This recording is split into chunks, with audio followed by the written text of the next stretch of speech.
नमस्कार दोस्तों, मैं लालचंद। स्वागत है आप सबका पीसीएस क्रांति प्लेटफॉर्म पर। दोस्तों आज ज्योग्राफी का जो है प्रीवियस ईयर क्वेश्चन का जो है तीसरा सीरीज चलाने जा रहा हूं। और मिशन सरकारी नौकरी को ध्यान में रखते हुए यूपीएससी आरओ को जो है ध्यान में रखते हुए जो है ये सीरीज चलाया जा रहा है। और इसके पहले भी जो है हमने दो सीरीज चला चुका हूँ। तो आप हमारे प्रीवियस जो पहले वाले जो वीडियो हैं उसको भी जो है प्लेलिस्ट में जाके आप उसको जो है देख सकते हैं। और इसके साथ दोस्तों यहाँ इस प्लेटफॉर्म से जो है आपको हिस्ट्री का जो है पीआईक्यू हमारे अभिषेक सर द्वारा जो है चलाया जा रहा है। और साथ ही साथ जो है इनके द्वारा करंट अफेयर्स का भी जो है क्लासेस चलाई जा रही हैं। और हिंदी का जो है रोहित सर द्वारा जो है प्रीवियस ईयर क्वेश्चन का सीरीज चलाया जा रहा है।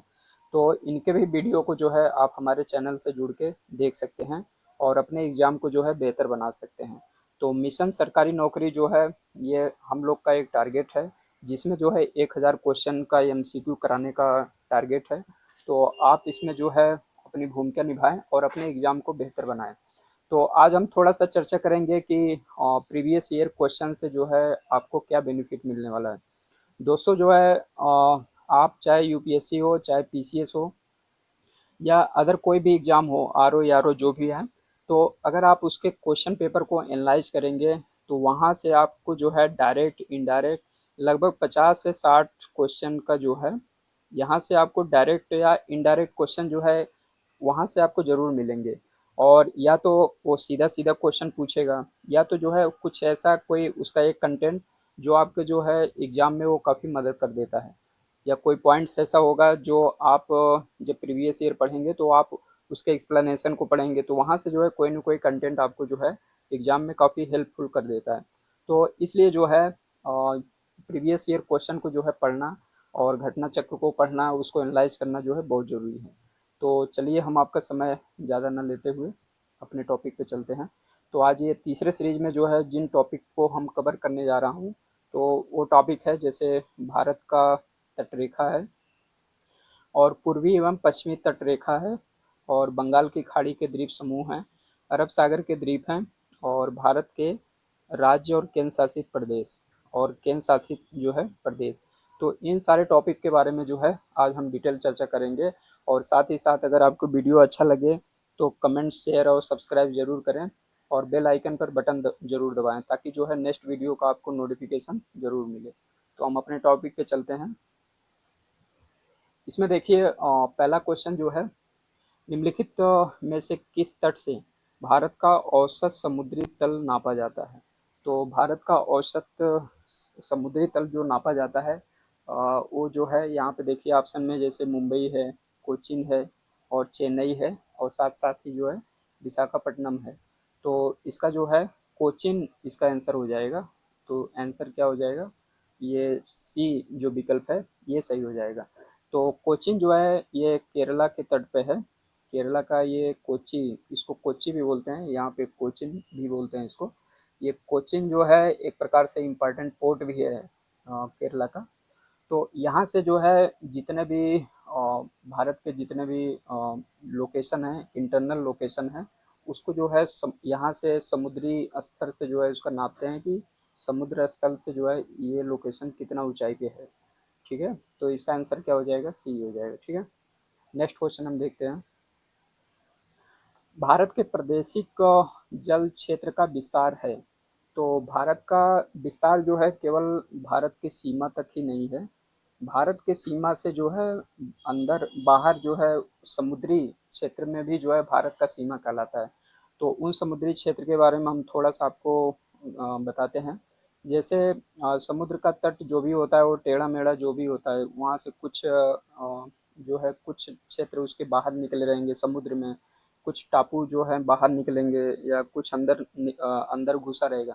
तो वहाँ जो बाहर का सबसे बाहर का टापू होगा या आइलैंड होगा, वहाँ से आप सीधा जो जो दक्षिण का क्षेत्र होगा वहाँ से जब सीधा लाइन खींचेंगे जो उसको लाइन मिलाता है तो उसको जो है बेस लाइन बोलते हैं, आधार लाइन बोलते हैं।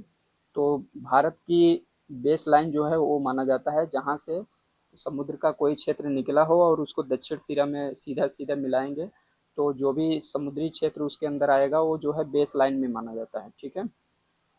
वो क्या हो जाएगा, बेस लाइन माना जाता है, ठीक। और बेस लाइन से जो है समुद्र के अंदर के क्षेत्र को जो है कई पार्ट में डिवाइड किया गया है।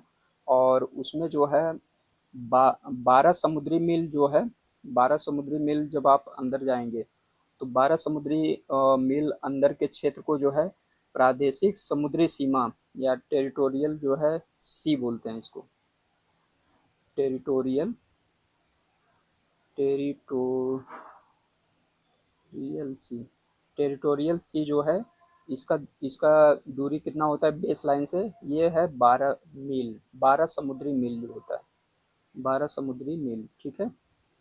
और इसके बाद जो है दूसरा सीमा रेखा जो होता है वो होता है संलग्न क्षेत्र, कॉन्टिग्युअस जोन जो होता है। ये बेस लाइन से लगभग जो है इसकी सीमा जो है 24 समुद्री मील होता है। 24 समुद्री मील जो है कॉन्टिग्युअस जोन होता है। कॉन्टिग्युअस कॉन्टिगुअस GUOUS कॉन्टिगुअस जोन जो है बेस लाइन से लगभग 24 समुद्री मील होता है, ठीक है। इसके बाद तीसरा जो है एक्सक्लूसिव इकोनॉमिक जोन होता है। ये भी जो है बेस लाइन से लगभग 200 किलोमीटर तक होता है। बेस लाइन से 200 किलोमीटर के एरिया को क्या बोलते हैं, एक्सक्लूसिव एक्सक्लूसिव इकोनॉमिक जोन, ठीक है। ये बेस लाइन से 200 किलोमीटर अंदर तक होता है। तो यहाँ तक का जो है क्षेत्र भारत के पूरे क्षेत्र में जो है माना जाता है। तो इसका क्वेश्चन जो है क्या पूछा है, भारत के प्रादेशिक जल क्षेत्र का विस्तार क्या होता है, तो क्या हो जाएगा इसका आंसर, ये सी वाला आंसर हो जाएगा। तट से जो है 12 समुद्री मील तक हो जाएगा, ठीक है। और बाकी 24 तक कंटिगुअस जोन और 200 तक जो है एक्सक्लूसिव इकोनॉमिक जोन माना जाता है। नेक्स्ट क्वेश्चन देखते हैं। भारत के निम्नलिखित राज्यों में किसकी तटरेखा सबसे लंबी है, तो पूछ रहा है कि भारत का जो समुद्री क्षेत्र है, समुद्री राज्य मतलब तटीय राज्य जो हैं उसमें से किसकी सीमा जो है सबसे ज़्यादा लंबा है, तो इसका आंसर हो जाएगा, इसमें महाराष्ट्र है, आंध्र प्रदेश है और केरला है, गुजरात है। तो गुजरात का जो है सबसे ज़्यादा समुद्री सीमा माना जाता है और इसकी सबसे ज़्यादा समुद्री क्षेत्र है। और दूसरे नंबर पे जो है आंध्र प्रदेश आ जाएगा और तीसरे नंबर पे जो है महाराष्ट्र है और इसके बाद जो है केरला आ जाएगा, ठीक है। सबसे ज़्यादा गुजरात का माना जाता है, तो इसका आंसर हो जाएगा डी सही हो जाएगा, ठीक है। नेक्स्ट क्वेश्चन देखते हैं। भारत में कुल कितने राज्य तट रेखा से लगे हुए हैं, तो कह रहा है कि भारत के कितने राज्य जो हैं आपका समुद्र तटीय क्षेत्र से आते हैं। तो यहाँ पे ऊपर सबसे ऊपर देखिए, यहाँ पे गुजरात है, नंबर 1 है। और इसके बाद जो है महाराष्ट्र हो जाएगा 2, इसके बाद गोवा आ जाएगा 3, इसके बाद जो है कर्नाटक आ जाएगा 4 और इसके बाद केरला आ जाता है, ये नंबर 5 हो जाएगा, ठीक। और तमिलनाडु हो जाएगा 6, आंध्र प्रदेश 7 हो जाएगा और उड़ीसा नंबर 8 हो जाएगा और वेस्ट बंगाल जो है 9 हो जाएगा। तो 9 राज्य जो हैं समुद्री क्षेत्र से जो है लगते हैं भारत के, तो इसमें आंसर क्या हो जाएगा, सी हो जाएगा, ठीक। नेक्स्ट क्वेश्चन देखते हैं। भारतवर्ष के निम्न शहरों पर विचार करें और दिए हुए कूट ज्ञात करें कि इसमें कौन सा जो है पश्चिमी तट पर अवस्थित है। तो कौन सा शहर जो है भारत के पश्चिमी तट पे है, तो पश्चिमी तट जो है इसमें देखिए ऑप्शन है जंजीरा है, उडुपी है, ओरोविले है और तुतीकोरिन है, ठीक है। तो इसमें जंजीरा और उडुपी ये दोनों जो है पश्चिमी तट पे पाए जाते हैं। बाकी ओरोविले और तुतीकोरिन ये जो है पूर्वी तट पे पाए जाते हैं। तो ऑप्शन क्या हो जाएगा, इसका आंसर जो है ए हो जाएगा, ठीक है। और इसके साथ जो है जंजीरा ये जो है महाराष्ट्र में पाया जाता है और ये उडुपी जो है ये आपका कर्नाटक में है और ये ओरोविले और तुतीकोरिन ये दोनों स्थान जो है आपका तमिलनाडु में है, ठीक है। तो आंसर क्या हो जाएगा ए। नेक्स्ट क्वेश्चन देखते हैं। भारत के निम्नलिखित तटों में से कौन कृष्णा डेल्टा और केप कोरिन के मध्य अवस्थित है? भारत के निम्नलिखित तटों में कौन कृष्णा डेल्टा और केप कोरिन के मध्य स्थित है? भारत का जो क्षेत्र है दोस्तों, जो तटीय राज्य हैं, उनको जो है कुछ क्षेत्रों में बांटा गया है, कुछ जोन में जो है उनको बांटा गया है। थोड़ा सा हम उसके डिटेल थोड़ा सा चर्चा करेंगे, ताकि जो है आपको उसके बारे में जो है थोड़ा सा डिटेल्स पता चल सके। सबसे पहले जो है यहाँ गुजरात है, उत्तर में आप जो समुद्री भारत का जो समुद्री राज्य है उसको आप कह सकते हैं। यहाँ गुजरात से लेके गोवा तक का जो एरिया कहलाता है, इसको कोंकण तट बोलते हैं। क्या बोलते हैं इसको? कोंकण तट, ठीक है। गोवा से लेके जो है आपका यहाँ कर्नाटक का जो है बंगलुरु है, कर्नाटक तक का जो एरिया होता है उसको जो है केनरा तट बोलते हैं, केनरा तट, ठीक है।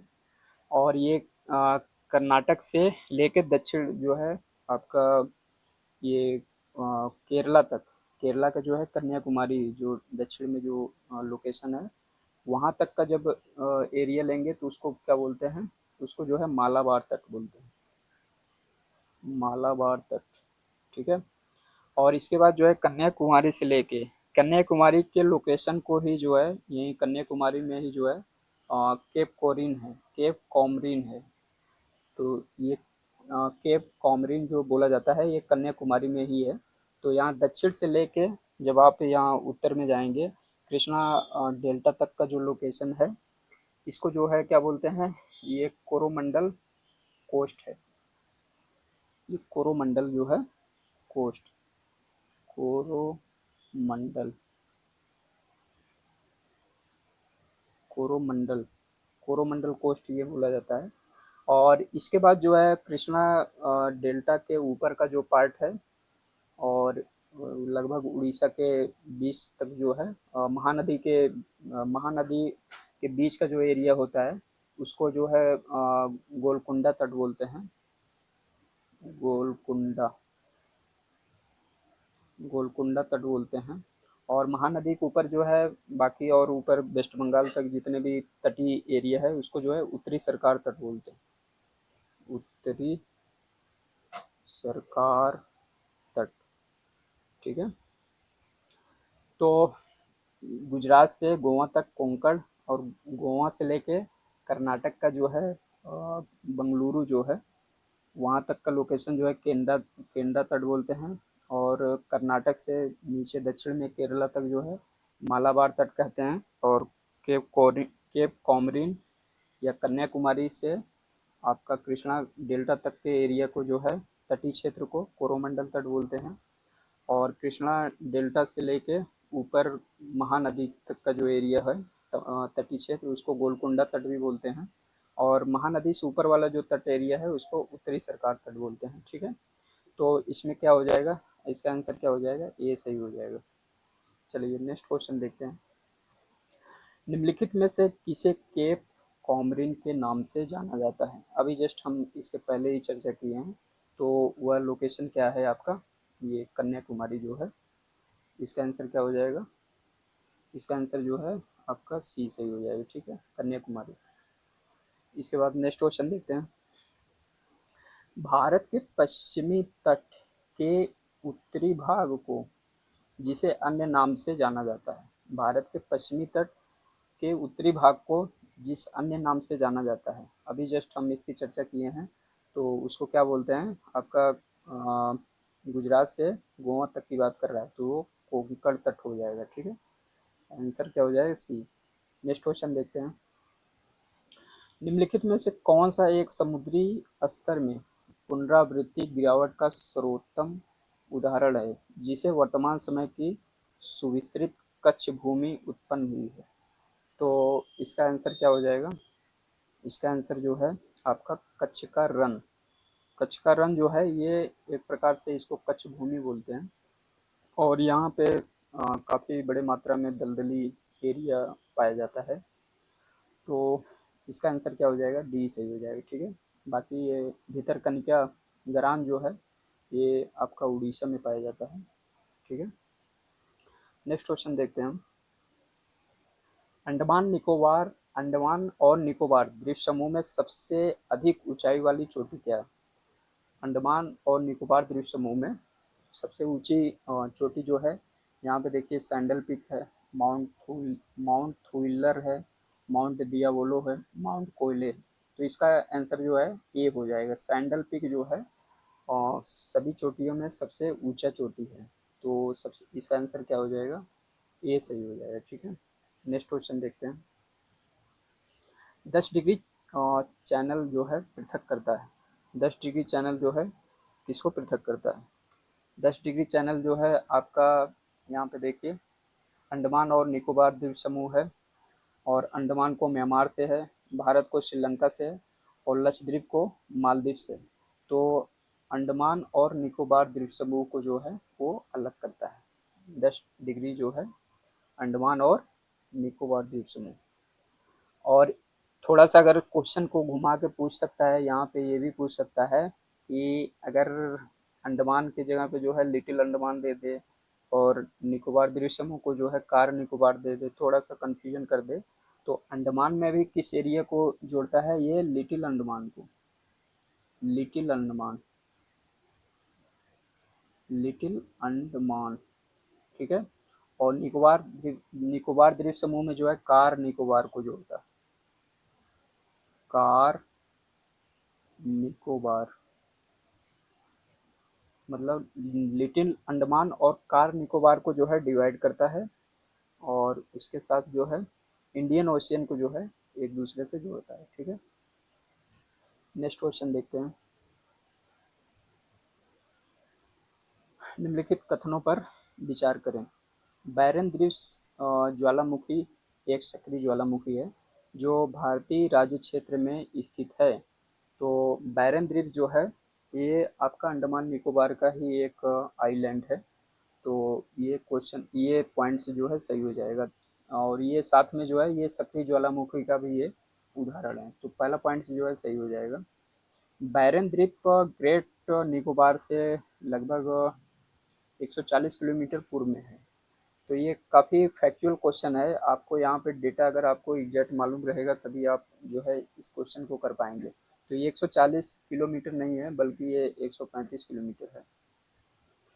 135 किलोमीटर जो है आपका साउथ अंडमान से लेके उसकी दूरी है। और तो ये पॉइंट्स जो है दूसरा गलत हो जाएगा। पिछली बार बैरन द्वीप ज्वालामुखी में 1991 में उद्गार हुआ था, तब से यह निष्क्रिय बना हुआ। ये क्वेश्चन दोस्तों यूपीएससी में पूछा था, और जब ये क्वेश्चन पूछा था तो उसके 1-2 साल पहले ही यहाँ पे जो है एक ज्वालामुखी घटना हुआ था, लगभग ये 2016-17 की बात है। तो उस समय जो है यहाँ पे उद्गार हुआ था, ज्वालामुखी उद्गार हुआ था, जिसकी वजह से ये क्वेश्चन हाईलाइट में आया था, ये मतलब आइलैंड हाईलाइट में आया था, और इसकी वजह से जो है यहाँ से क्वेश्चन बनाया। तो यहाँ पे पूछ रहा है कि इसके 1991 के बाद ऐसा, उसके बाद से उद्गार नहीं हुआ, तो ये पॉइंट से ये भी गलत हो जाएगा। तो इसमें केवल एक ही पॉइंट सही है, तो इसका आंसर ये सही हो जाएगा। ठीक है, नेक्स्ट क्वेश्चन देखते हैं। निम्नलिखित में से कौन भारत में ज्वालामुखी द्वीप है? अभी जस्ट इसके बारे में चर्चा की है, वो कौन सा लोकेशन है? आपका बैरन द्वीप है। तो आंसर इसका डी सही हो जाएगा। ठीक, नेक्स्ट क्वेश्चन देखते हैं हम। राम सेतु शुरू होता है, राम सेतु जो है ये आपका दक्षिण दक्षिण का जो है कन्याकुमारी का लोकेशन है, कन्याकुमारी में है। और वो कहाँ से शुरू होता है? इसमें देखिए धनुषकोडी से, मंडपम से, पंबन से, रामेश्वर से। तो ये जो है धनुषकोडी से ये शुरू होता है, तो इसका आंसर क्या हो जाएगा? ये सही हो जाएगा। ठीक है, नेक्स्ट क्वेश्चन देखते हैं। निम्नलिखित में से कौन सा भौगोलिक रूप से ग्रेट निकोबार के निकट है? ग्रेट निकोबार के जो है निकट है। तो इसका देखिए, इसमें सुमात्रा है, बोर्नियो है, जावा है, और श्रीलंका है। तो सुमात्रा जो है ये इंडोनेशिया का एक आइलैंड है, इंडोनेशिया का आइलैंड है। और बोर्नियो जो है साउथ ईस्ट एशिया का जो है ये एक प्रकार से आइलैंड भी है और एक देश भी है। ठीक है, जावा भी जो है साउथ ईस्ट एशिया का एक आइलैंड है, और ये भी जो है इंडोनेशिया का ही एक आइलैंड है। और श्रीलंका तो आप जानते ही हैं। तो ये सुमात्रा जो है आपका ग्रेट निकोबार जैसे यहाँ पे है। तो जो इंडोनेशिया का जो देश है उसका उसका लोकेशन कुछ इस तरह से है, इस तरह से। तो ऊपर वाला जो आइलैंड है वो सुमात्रा है, बाकी जावा जो है वो सबसे पूरब में है। तो जावा जो है सबसे दूर हो जाएगा, सुमात्रा नज़दीक हो जाएगा। तो सुमात्रा जो है ग्रेट निकोबार से सबसे नज़दीक होता है, तो इसका आंसर ए सही हो जाएगा। ठीक है, नेक्स्ट क्वेश्चन देखते हैं। निम्नलिखित में से कौन सा एक प्रवाल द्वीप है? प्रवाल द्वीप जो है यहाँ पे देखिए न्यू मोर है, कार निकोबार है, अंडमान है और लक्षद्वीप। तो लक्षद्वीप जो है एक प्रवाल द्वीप है ये भारत का। और अंडमान, कार निकोबार ये तो अंडमान निकोबार का ही है। न्यू मोर जो है ये वेस्ट बंगाल बंगाल की खाड़ी में जो है एक आइलैंड है। ठीक है, तो लक्षद्वीप जो है एक प्रवाल द्वीप माना जाता है। नेक्स्ट क्वेश्चन देखते हैं। भारत लक्षद्वीप समूह के बारे में कथनों पर विचार करें। ठीक है, द्वीपों का यह समूह छोटे मूंगो द्वीपों से बना है, मतलब प्रवाल द्वीप से जो है ये बना है। तो ये पॉइंट्स जो है बिल्कुल सही हो जाएगा। और इसके बाद जो है नेक्स्ट विकल्प देखिए, पहले इन्हें लोकाडीव, मिनिकॉय, अंदिमीव, अमीनदीव के नाम से जो है जाना जाता था। तो ये भी पॉइंट्स जो है सही हो जाएगा। तमिलनाडु के कोरोमंडल तट के निकट द्वीप समूह है। तो तमिलनाडु को कोरोमंडल जो है ये पश्चिमी तट में, ओ पूर्वी तट में है, सॉरी पूर्वी तट में जो है कोरोमंडल तट है। तो बाकी जो है लक्षद्वीप जो है ये पूर्वी तट में, भारत के पूर्वी तट में है। तो ये तीसरा पॉइंट जो है बिल्कुल गलत हो जाएगा। तो इसमें देखिए एक और दो विकल्प जो बनेगा आपका बी आंसर सही हो जाएगा। ठीक है, नेक्स्ट क्वेश्चन देखते हैं हम। निम्नलिखित में से कौन सा द्वीप भारतीय तटरेखा से सुदूरवर्ती द्वीप द्वीप की श्रेणी में आता है? कह रहा है कि भारत का जो तट है वहाँ से कौन सा द्वीप जो है सबसे दूर, मतलब तट से जो है कौन सा सबसे दूर पाया जाता है? ये भटकल है, अरनाला है, मिनिकॉय है और हेनरी है। तो सबसे दूर जो है आपका इसमें जो है मिनिकॉय माना जाता है। मिनिकॉय जो है सबसे दूर है और उसका लोकेशन जो है यहाँ आपका ये लक्षद्वीप समूह है, छोटे छोटे यहाँ पे आइलैंड हैं। और मिनिकॉय जो है सबसे दक्षिण में पाया जाता है। और मिनिकॉय और इसके बाद जो है ये मालदीव है, यहाँ पे एक छोटा सा देश है मालदीव, ये भी आइलैंड कंट्री है एक प्रकार से, मालदीव। तो मालदीव जो है ये 9 डिग्री चैनल जो होता है, 9 डिग्री चैनल जो है उसको डिवाइड करता है, सॉरी 9 डिग्री नहीं, 8 डिग्री चैनल जो है, 8 डिग्री चैनल जो है मिनिकॉय और मालदीव के जो है डिवाइड करता है। 8 डिग्री चैनल जो है मिनिकॉय और मालदीव के बीच जो है डिवाइड करता है। और ये सबसे भारत का तटीय जो है सबसे दूर आइलैंड माना जाता है। तो इसका आंसर क्या हो जाएगा? सी सही हो जाएगा। ठीक है, नेक्स्ट क्वेश्चन देखते हैं। भारत का सर्वाधिक आबादी वाला द्वीप कौन सा है? ऐसा कौन सा द्वीप है जो भारत का जो है सबसे ज़्यादा आबादी पाया जाता है? यहाँ पे देखिए ऑप्शन माजुली है, अंडमान है, लक्षद्वीप है और साल सेट है।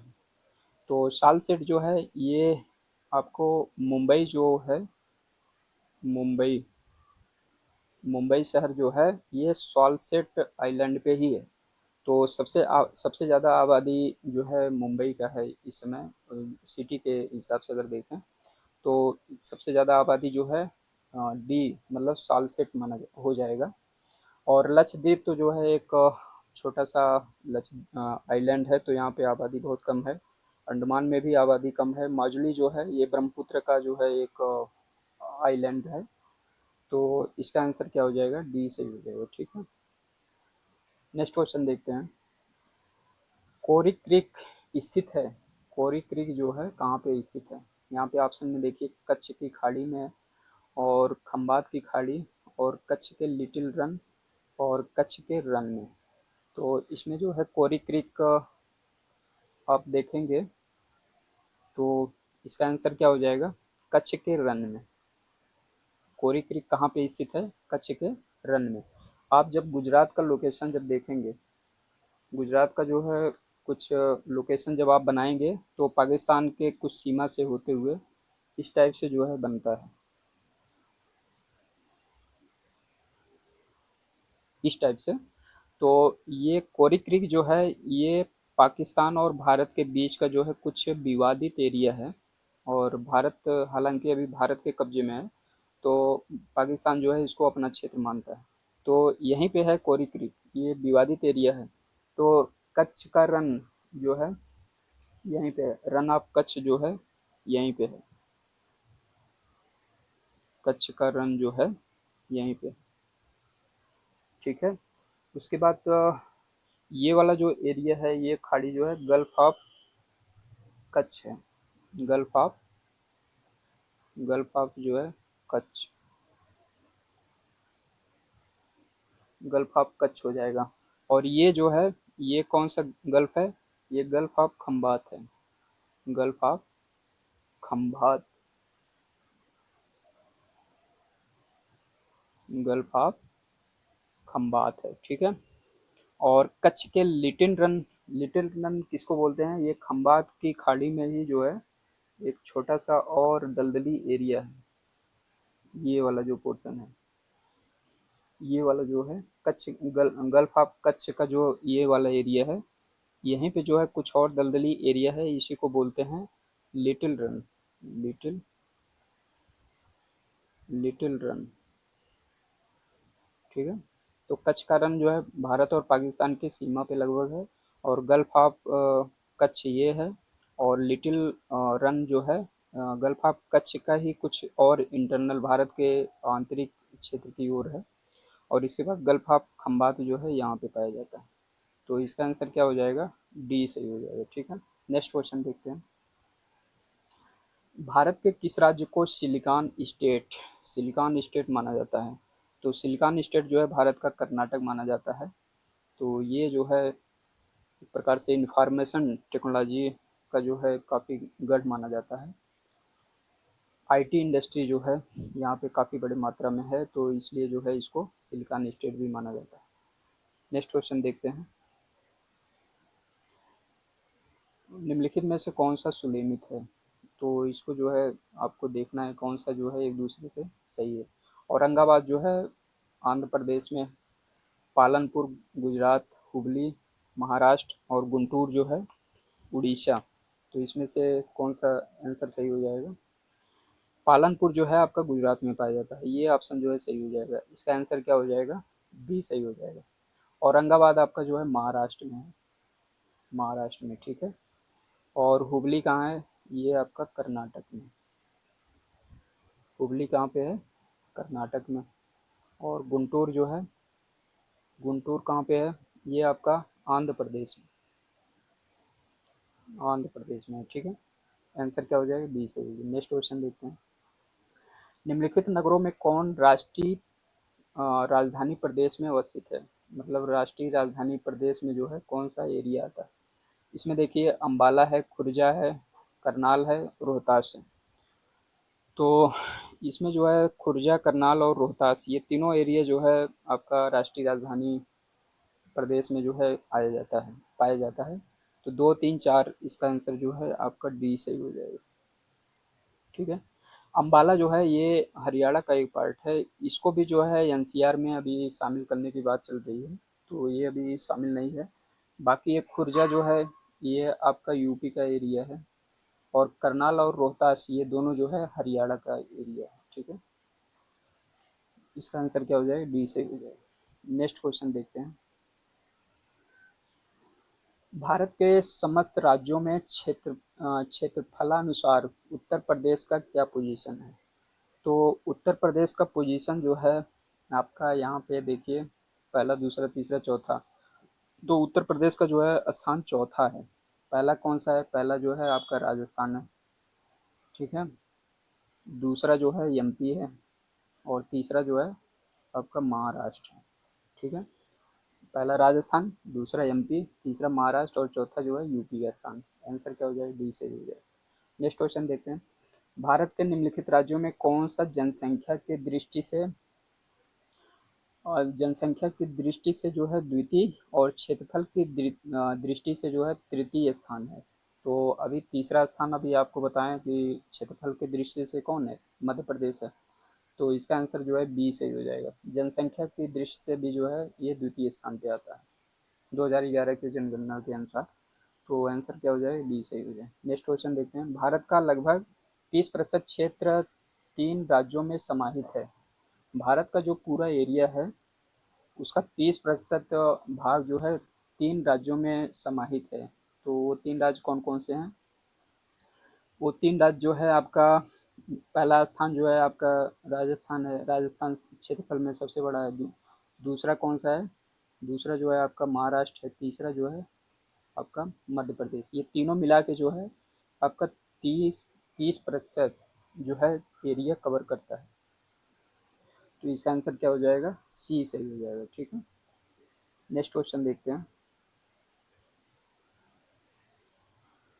नेक्स्ट क्वेश्चन जो है, निम्नलिखित राज्यों में कौन से उत्तर प्रदेश के सीमावर्ती हैं? उत्तर प्रदेश जो है उसके सीमा पे कौन कौन से, मान लीजिए इस तरह से उत्तर प्रदेश है, इस तरह से।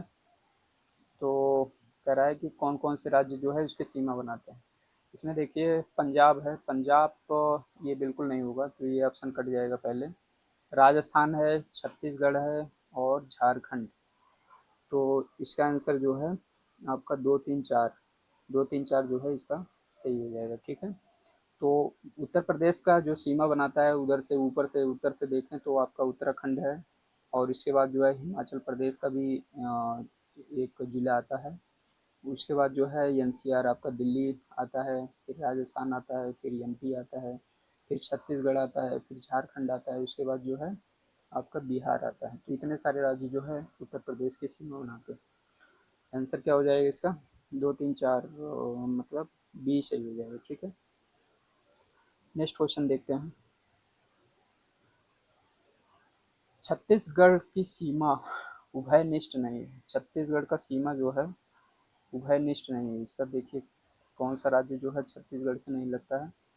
इसमें देखिए महाराष्ट्र के साथ, बिहार के साथ और उड़ीसा के साथ और आंध्र प्रदेश के साथ। तो छत्तीसगढ़ की सीमा जो है आपका बिहार के साथ जो है नहीं लगता है। बिहार के साथ जो है छत्तीसगढ़ की सीमा नहीं लगता है। बाकी महाराष्ट्र और उड़ीसा और आंध्र प्रदेश ये जो है छत्तीसगढ़ की सीमा बनाते हैं। ठीक है, नेक्स्ट क्वेश्चन देखते हैं। निम्न नगरों में से कौन माध्य समुद्री तल से किसकी ऊंचाई जो है अधिक है? तो समुद्री तल से जो है कौन सा जो है सिटी है उसकी ऊंचाई सबसे अधिक है? बंगलुरु है, जोधपुर है, दिल्ली है और नागपुर है। तो इसका आंसर जो है बंगलुरु सही हो जाएगा। बंगलुरु जो है ये दक्षिण में काफ़ी पर्वतीय एरिया हैं, काफ़ी पर्वतीय सिटी भी हैं। तो इसलिए जो है वहाँ पे जितने भी सिटी हैं ज़्यादातर सिटी वो पर्वतीय या पठार पे जो है अवस्थित हैं। तो इसलिए जो है बंगलुरु इसका सही हो जाएगा। बाकी तो जो है जोधपुर है ये मैदानी क्षेत्र में है। और दिल्ली है, दिल्ली भी एक पठारी क्षेत्र पे कह सकते हैं। और नागपुर भी जो है पठारी क्षेत्र कह सकते हैं। तो सबसे ज़्यादा ऊंचाई कौन सा है, बंगलुरु है। आंसर ये सही हो जाएगा। नेक्स्ट क्वेश्चन देखते हैं। भारतीय और निम्न में से कौन से कथन राजस्थान के मरु क्षेत्र के लिए जो है सही है? और उत्तर उत्तर के चयन हेतु निम्नलिखित कूट का जो है प्रयोग करें।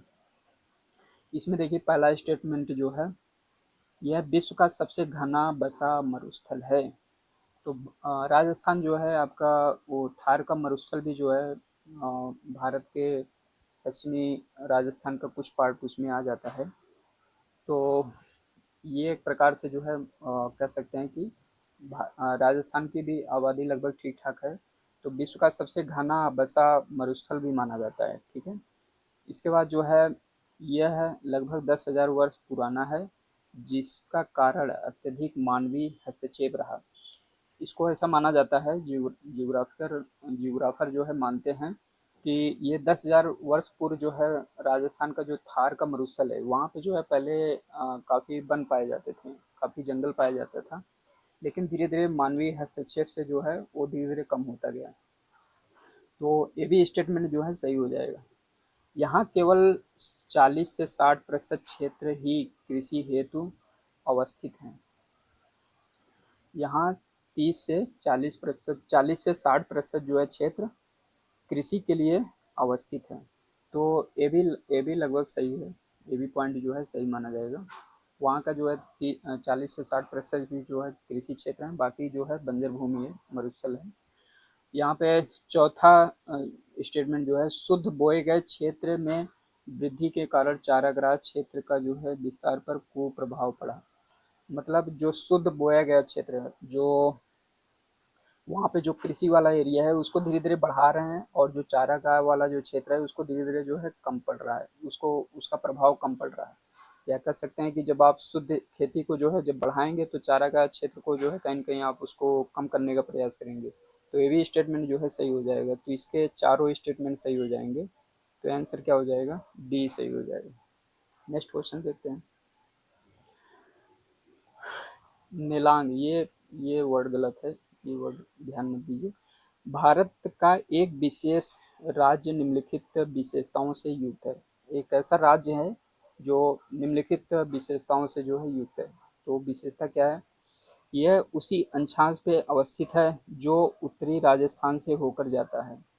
कह रहा है कि एक राज्य की बात कर रहा है, और कह रहा है कि उसी राज्य से जो है राजस्थान से जो अंशांश गुजरता है उस राज्य से भी वही अंशांश गुजरेगा। तो अभी आगे देखेंगे कौन सा राज्य है। दूसरी विशेषता क्या है? 80% से अधिक क्षेत्र जो है वन आवरण से जो है घिरा हुआ है। और इसके बाद जो है तीसरा, 12% से अधिक वनाच्छादित क्षेत्र जो है राज्य के रक्षित क्षेत्र नेटवर्क के रूप में है। तो उस राज्य में देखते हैं कौन सा है। यहाँ पे देखिए अरुणाचल प्रदेश है, असम है, और हिमाचल प्रदेश है, और उत्तराखंड है। तो अब इसको जो है एलिमिनेशन थियरी से अगर आप इसको देखें तो राजस्थान से जो अंशांश गुजरेगा उत्तराखंड से तो बिल्कुल नहीं गुजरेगा, ये ऑप्शन आप काट दीजिए। हिमाचल प्रदेश से भी नहीं गुजरेगा, ये भी ऑप्शन आप काट दीजिए। अब दो ऑप्शन बचा जो है आपका असम और अरुणाचल प्रदेश। असम और अरुणाचल प्रदेश। तो असम जो है अरुणाचल प्रदेश से दक्षिण में है, थोड़ा सा जो है वो दक्षिण में है असम। और यहाँ पे क्वेश्चन में पूछा है, यहाँ पे ऑप्शन में भी दिया है एक जो है उत्तरी राजस्थान से। तो राजस्थान का जो उत्तरी पार्ट होगा, तो जाहिर सी बात है कि पूर्वोत्तर का भी जो राज्य होगा वो उत्तर का राज्य होगा। तो असम जो है दक्षिण में है, तो इसलिए इसको जो है आप चालाकी से इसको काट सकते हैं। तो आंसर क्या हो जाएगा? ए, अरुणाचल प्रदेश सही हो जाएगा। इसी तरह के कुछ क्वेश्चन जो है दोस्तों अभी जो है आरओ का जो एग्ज़ाम हुआ था पिछले साल, तो उसमें भी एक क्वेश्चन बनाया था कि कौन सा अंशांश जो है राजस्थान से होकर पूर्वोत्तर के राज्य गुजरता है। तो वहाँ पे आंसर जो है उसका सिक्किम सही था। तो इसी तरह जो है ये भी क्वेश्चन बनाया है। तो आप जब भी मैपिंग को पढ़िए तो आप कौन से अंशांश देशांतर कौन कौन से राज्य से गुजरता है थोड़ा सा जो है नज़र बनाए रखिए। नेक्स्ट क्वेश्चन देखते हैं। वर्ष 1953 में जब आंध्र प्रदेश राज्य अलग राज्य बना, तब उसकी राजधानी कौन सी थी? तो इसमें देखिए गुंटूर है, नेल्लोर है, करनूल है, और वारंगल है। तो इसका आंसर जो है करनूल करनूल जो है सही हो जाएगा। जब राजस्थान जब अलग हुआ था, तो राजस्थान अलग क्यों हुआ था? राजस्थान नहीं, सॉरी, आंध्र प्रदेश जो है भाषा के आधार पे जो है इसका डिवाइडेशन हुआ था। और एक कांग्रेसी नेता थे, स्वतंत्रता सेनानी थे, श्री रामालू। तो उनके जो है अनशन के कारण जो है ये राज्य गठन हुआ था। उनकी जो है स्वास्थ्य खराब होने के चक्कर में जो है उनकी डेथ हो गई थी, और वो लंबे समय तक अनशन कर रहे थे, भाषा के आधार पे राज्यों पर डिमांड कर रहे थे। तो उनकी डेथ के बाद ही जो है इस राज्य का गठन हुआ, और उसके बाद जो है इसकी राजधानी जो है शुरू शुरू में करनूल था। आंसर क्या हो जाएगा? बी सही हो जाएगा। नेक्स्ट क्वेश्चन देखते हैं। सोनभद्र, मद्र नहीं होगा यहाँ पे, सोनभद्र होगा। यहाँ पे इसको सही कर लीजिए। सोनभद्र जिलों को स्पर्श करती है। 2 राज्यों की सीमा, 3 राज्यों की सीमा, 4 राज्यों की सीमा और 5 राज्यों की सीमा। तो ये जो है 4 राज्यों की सीमा ये जो है टच करता है। और वो 4 राज्य कौन-कौन से हैं? 4 राज्य जो है कौन-कौन से हैं? 4 राज्य जो है आपका, इधर से देखिए, एमपी है, और उसके बाद जो है उत्तर में यूपी है, और दक्षिण में जो है छत्तीसगढ़ भी है। छत्तीसगढ़, छत्तीसगढ़ और पूरब में जो है बिहार है। ठीक है, 4 राज्य जो है सोनभद्र से टच करते हैं। नेक्स्ट क्वेश्चन देखते हैं।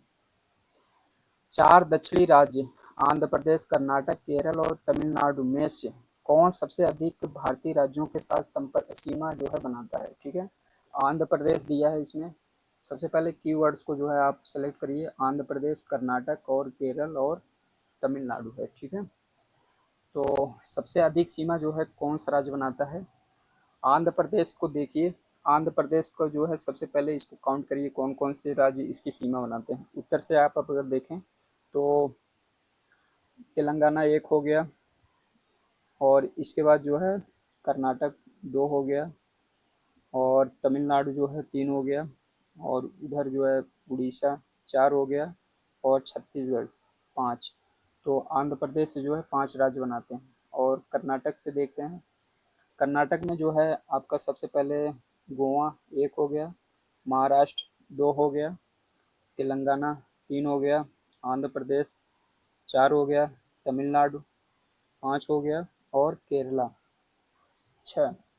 तो कर्नाटक जो है, जो राज्य है, वो जो है सबसे ज़्यादा राज्यों से जो है सीमा बनाता है।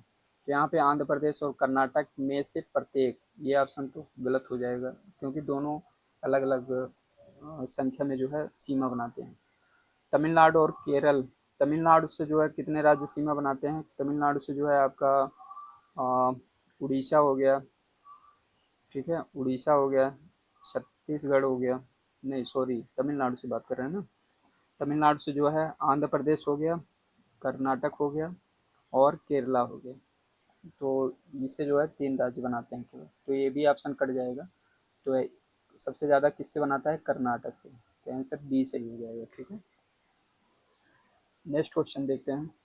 निम्नलिखित राज्यों के समूहों में से कौन एक तेलंगाना राज्य की सीमा बनाता है? तेलंगाना राज्य की सीमा जो है कौन कौन से राज्य बनाता है?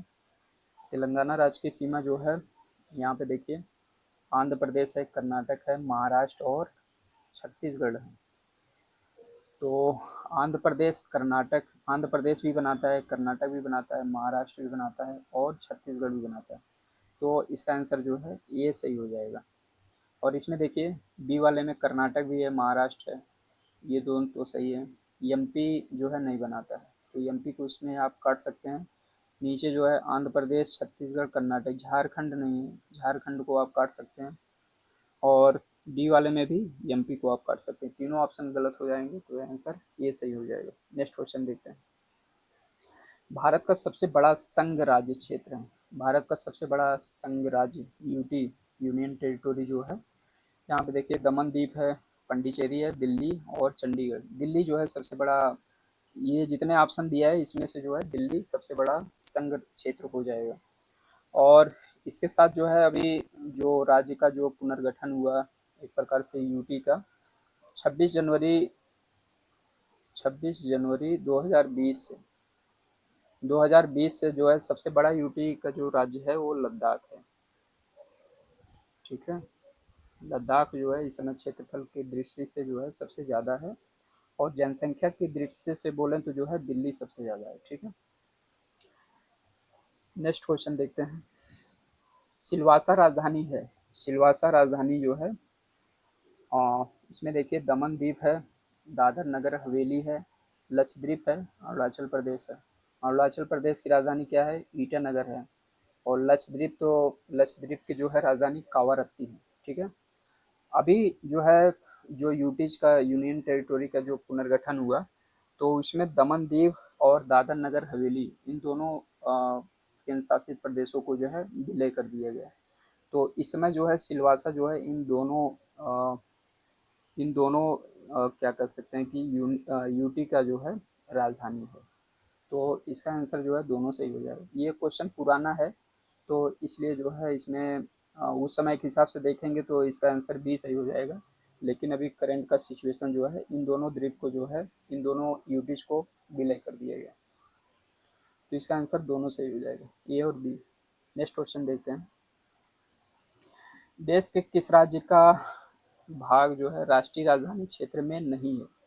कौन सा जो है एरिया है जो राष्ट्रीय राजधानी क्षेत्र में नहीं है? दिल्ली, उत्तर प्रदेश, हरियाणा, मध्य प्रदेश। तो दिल्ली का तो राष्ट्रीय राजधानी में तो रहेगा, दिल्ली का ही मिला के एनसीआर बनाया गया है तो दिल्ली तो रहेगा ही। उत्तर प्रदेश का भी पार्ट है, हरियाणा का भी है, एमपी का जो है एनसीआर में नहीं शामिल है। तो इसका आंसर डी सही हो जाएगा।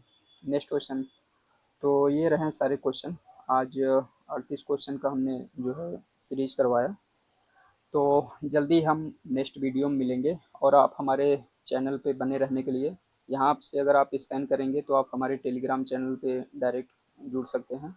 और हमारे जो है यूट्यूब ऑफिशियल यूट्यूब से जो है जुड़ने के लिए आप यहाँ पे स्कैन कर सकते हैं। और हमारे वीडियो को देखने के लिए और इससे जो है निरंतरता बनाए रखने के लिए शेयर, सब्सक्राइब और कमेंट्स ज़रूर करें। और अगर आपको वीडियो अच्छा लगे तो बेल आइकन पे बटन ज़रूर दबाएं ताकि नेक्स्ट वीडियो का नोटिफिकेशन आपको ज़रूर मिले। तब तक के लिए धन्यवाद। जय हिंद।